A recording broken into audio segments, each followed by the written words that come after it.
मेरा नाम सविता है। मैं उत्तराखंड के एक छोटे से कस्बे रामनगर की रहने वाली हूँ। मेरी ज़िंदगी में उतार चढ़ाव इतने आए कि आज भी जब पुराने दिन याद आते हैं तो दिल कांप उठता है। मेरी शादी बहुत छोटी उम्र में कर दी गई थी। बस 17 साल की थी मैं। मेरे पति राजीव रेलवे में क्लर्क थे। बहुत सादा, बहुत नेक इंसान। हमारी एक प्यारी सी बेटी थी, किरण।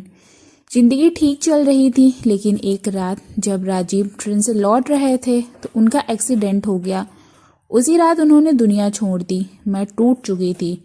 मैं तब सिर्फ 19 साल की थी। विधवा माँ बाप ने कहा कि अभी उम्र पड़ी है, जिंदगी अकेले नहीं कटेगी। और फिर कुछ महीनों बाद मेरी दूसरी शादी कर दी गई प्रकाश से। प्रकाश की पहली पत्नी मर चुकी थी और उसके एक बेटा था, राघव। मैंने सोचा चलो किस्मत का लिखा यही सही। हम दोनों ने अपने अपने दुख थे तो शायद एक दूसरे का सहारा बन जाएं। शादी के बाद जिंदगी थोड़ी संभली। मेरी बेटी किरण और प्रकाश का बेटा राघव साथ खेलते, साथ पढ़ते। दोनों में बस 1 साल का फर्क था।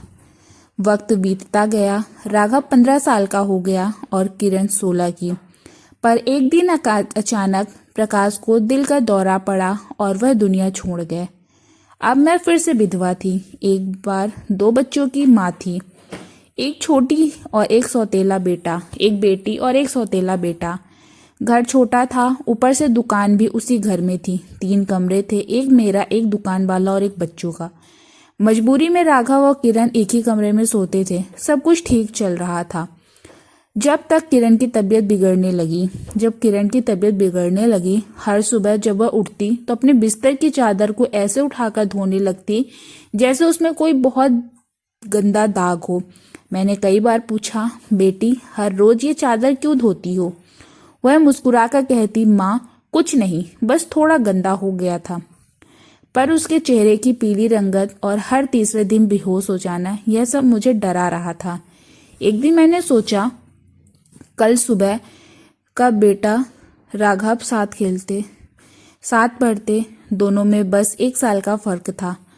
वक्त बीतता गया। राघव 15 साल का हो गया और किरण 16 की। पर एक दिन अचानक प्रकाश को दिल का दौरा पड़ा और वह भी दुनिया छोड़ गए।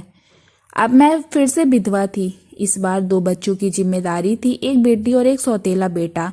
घर छोटा था, ऊपर से दुकान भी। उसी घर में 3 बच्चे, 3 कमरे थे, एक मेरा, एक दुकान वाला और एक बच्चों का। मजबूरी में राघव और किरण एक ही कमरे में सोते थे। सब कुछ ठीक चल रहा था जब तक किरण की तबीयत बिगड़ने लगी। हर सुबह जब वह उठती तो अपने बिस्तर की चादर को ऐसे उठाकर धोने लगती जैसे उसमें कोई बहुत गंदा दाग हो। मैंने कई बार पूछा, बेटी हर रोज ये चादर क्यों धोती हो?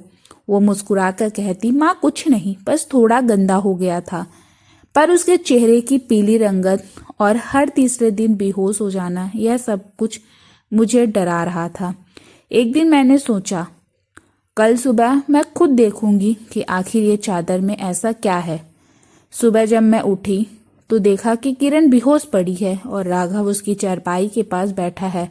मैं चिल्लाई, राघव क्या हुआ मेरी बेटी को? वह बोला, माँ रात में अचानक उसे चक्कर आया। मैं पानी देने गया तो ये गिर पड़ी। मैंने डॉक्टर बुलाया। डॉक्टर ने कहा, लड़की बहुत कमजोर है, कोई भारी काम मत करवाइए। पर मुझे चैन कहाँ था। जब वह बेहोश थी मैंने चुपके से उसकी चादर उठा ली। पहले तो कुछ नजर नहीं आया, पर जब ध्यान से देखा तो उसपे छोटे छोटे बाल और हल्के लाल निशान थे। मेरा दिल जोर जोर से धड़कने लगा। डर गई, हे भगवान ये क्या हो गया रहा है। दूसरे दिन मैंने ध्यान से देखा कि राघव सुबह सुबह कहीं जाता है और रात को देर से लौटता है। एक दिन मैं रसोई में थी तो मैंने उनकी बातें सुनी। किरण बोली, भैया अब मुझसे नहीं होता, मैं बहुत थक जाती हूँ। राघव बोला, थोड़ा और सह लो, बस 2 हफ्ते की बात है, फिर सब ठीक हो जाएगा। मेरा खून सूख गया भैया, 2 हफ्ते की बात। आखिर चल क्या रहा है मेरे घर में? रात को मैं उठी तो देखा कि उनके कमरे की लाइट जल रही थी और दरवाजा अंदर से बंद। मैंने कई बार दस्तक दी लेकिन कोई जवाब नहीं।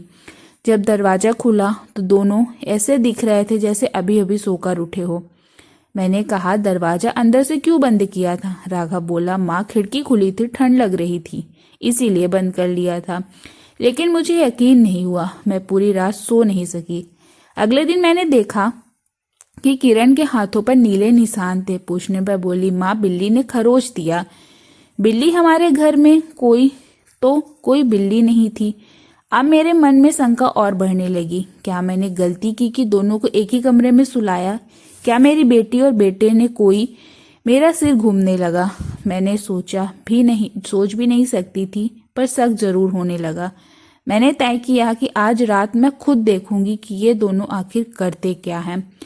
रात के करीब 1 बजे थे। मैं उनके कमरे के पास पहुंची, दरवाजे की दरार से झांका।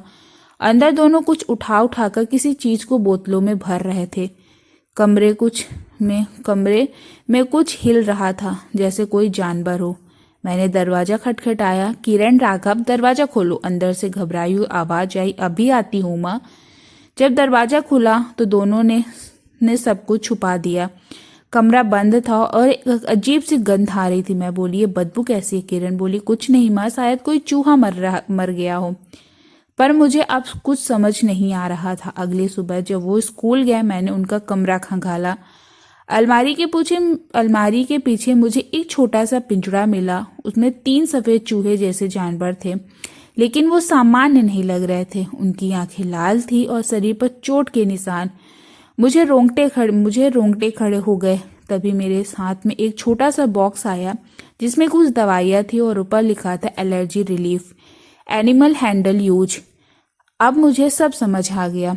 रात को जब वो लौटे तो मैंने दोनों को बुलाया और पूछा, ये सब क्या है? किरण रो पड़ी, माँ आप गलत समझ रही हैं। दरअसल राघव की दोस्त निखिल ने हमसे कहा था कि उसके पास लैब में कुछ सफेद चूहे हैं, जिनकी देखभाल करने के लिए किसी भरोसेमंद की जरूरत है। उसे एक रिसर्च करनी थी और उसने कहा था कि अगर हम उन्हें कुछ दिन रख लें तो वह हमें अच्छे पैसे देगा। राघव ने कहा, माँ घर की दुकान चल नहीं रही थी, राशन में भी पैसे नहीं थे। मैं नहीं चाहता था कि आप परेशान हो, इसीलिए मैंने हाँ कर दी। किरण ने कहा, लेकिन मुझे उन चूहों से एलर्जी हो सकती है, इसीलिए मैं रोज सुबह बेहोश हो जाती थी और चादर धोती थी, क्योंकि उस पर उनके बाल गिर जाते थे। मैंने कुछ छुपाना नहीं चाहा, बस आपको परेशान नहीं करना चाहती थी। मेरे आंखों से आंसू निकल पड़े। मैंने जो कुछ सोचा था वह सब गलत था। मेरे बच्चे अपनी जान खतरे में डाल कर भी मेरे लिए काम कर रहे थे। मेरी नज़र में जिन पर शक था वही तो मेरी असली ताकत थे। उस दिन मैंने दोनों को गले से लगा लिया। फिर हम सब ने मिलकर वो पिंजड़े निखिल को लौटा दिए। उसने सच में हमें अच्छा पैसा दिया। उसी पैसे से हमारी घर की टूटी छत भी ठीक करवाई, दुकान में नया माल आया। धीरे धीरे जिंदगी पटरी पर लौट आई। किरण ने पढ़ाई दोबारा शुरू की और राघव अब दुकान संभालने लगा। आज जब मैं पीछे मुड़कर देखती हूँ तो महसूस करती हूँ कि शक एक ऐसा जहर है जो रिश्तों की जड़ें तक जला देता है। अगर मैंने उस रात हद से ज्यादा शक कर लिया होता तो शायद अपने बच्चों को खो देती। मैं हर माँ से कहना चाहती हूँ, अपने बच्चों पर नजर रखें, लेकिन भरोसा कभी न खोएं, क्योंकि हर सच वैसा नहीं होता जैसे हमें लगता है। तो इस कहानी से हमें ये सीख मिलती है, अपना संदेश ये है कि माँ का दिल अगर शक से भर जाए तो घर का सुकून मिट जाता है, लेकिन अगर वही दिल भरोसे से भर जाए तो हर मुसीबत हार जाती है। आपको ये कहानी कैसी लगी आप मुझे कमेंट में ज़रूर से बताइए। चैनल को जल्दी से सब्सक्राइब कर लीजिए ऐसी ऐसी प्यारी कहानी देखने के लिए। मिलती हूँ मैं जल्द नए कहानी के साथ। तब तक के लिए bye bye and thank you so much for watching.